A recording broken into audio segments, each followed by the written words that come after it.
you've tackled some pretty difficult issues, which I quite admire about you. So, for example, the seal culls in Scotland and salmon farming, something I'm particularly close to. So, do you feel that more people need to tell these stories? So, I guess it's easy to just show, the pretty fox and the bluebells or whatever, but there are these very harsh realities that need telling. Yeah, absolutely. And I, to be honest, I'd like to do more of it now. The salmon farming story and the shooting of seal story at salmon farms is a big one, and it kind of has just evolved now at looking at the whole industry itself, which is, again, you can't not look at the whole industry when you're covering one issue, because it's all linked. And it's linked to every single one of us, not just, for people in Scotland. Yeah, we need it now. I think people also becoming a bit more savvy. They're just a bit overseeing all the same beauty and the same great natural history stories, of which there's space for that to be told, especially with our big landmark series and things. We're still finding new ways in how to document behaviours and finding new species. Even is still so much to explore, but I think the way that you tell stories and the place that you tell it, so for online in particular, it's such a great platform to get a real story out and actually maybe change that into becoming a positive difference, whether it be a change in legislation or a greater awareness of an issue. I certainly find myself sometimes wanting to tell a story and then actually not, because it's like it's kind of been done before, or it's a story which perhaps we don't need those stories right now. What we need is a change in attitude or change in awareness of the right ones, for sure. It's interesting you mentioned the landmarks. Yeah. They definitely seem to be switching on a little bit. There was, I think it was One Planet on Netflix, or one of them, where the walrus, where they were kind of, because of the rising sea levels, they're all going on the rocks and falling down. And it's quite gut-wrenching to watch that, but that's what's happening. Yeah, it's just super powerful. You still see that clip going round and round, and obviously it went viral. It's really, really powerful, and I guess that's the beauty of what you do and what I do, using that film and photography to tell stories and tell those important stories and get the right attention of the right people.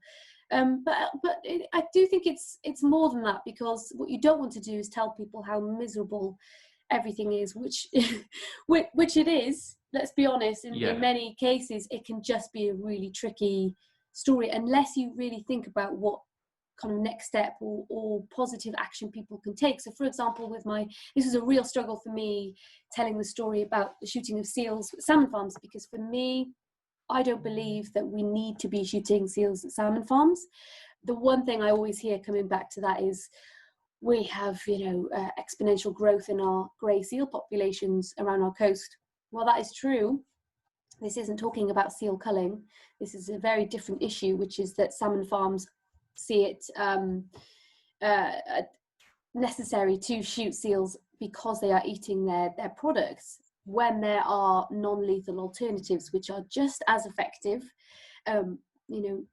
In some cases a lot more expensive, but in others not so much. I just think for £1 billion industry, it's not hard to rethink how you farm. And that's not just for shooting seals, but in terms of the biomass of salmon you have, the environmental impacts underneath the salmon pen, etc., etc. I could go on for hours, but anyway, it's all encompassing. And making a film about this was not for me to go, salmon farmers, you are the worst people. Like, look how bad they are. It's going, hey, this really sucks. Like, I don't think this should be allowed.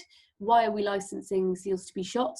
Why do we have seals washing up that haven't been accounted for, and still to this day are not accounted for?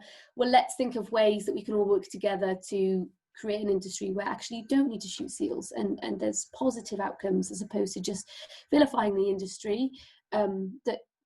Gosh, you've got me on a bit of a ramble now, but well, you need to create that dialogue, don't you? It's all very well saying these people are really bad, but then they're not going to want to work with you, are they? So to affect change, you've got to talk to people.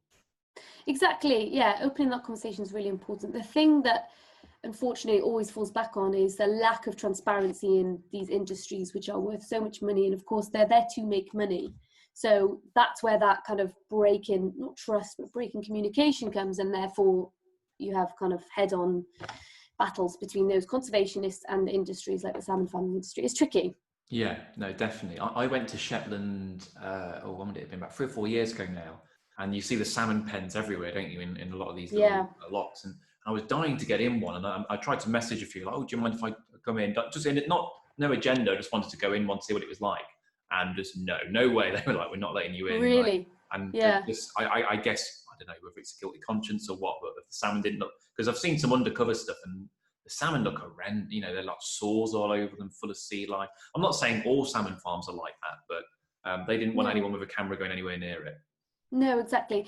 And it's just, if you think about it, you know, it must be quite hard to create an environment where you have thousands of salmon within one massive cage. And yes, ultimately, if you're going to do that, and if I'm trying to think as a salmon farmer, you want to produce a healthy salmon that's big, it's healthy, rah, rah, rah.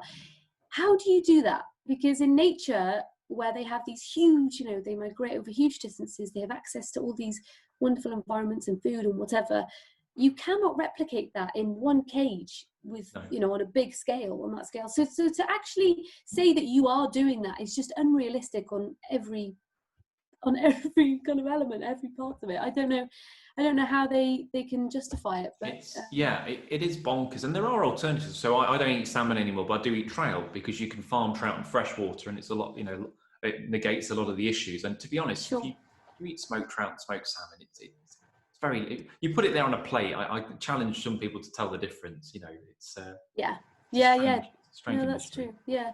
Out of interest, have you read much about land-based farming of salmon, you know, in these big... Now, it is funny you mentioned that, because I saw a post yesterday, and somewhere in America, they've successfully, I want to say Minnesota, but that sounds a bit too far inland, but somewhere in America anyway, they've raised Atlantic salmon to adulthood, and they found a cost-effective way of doing that.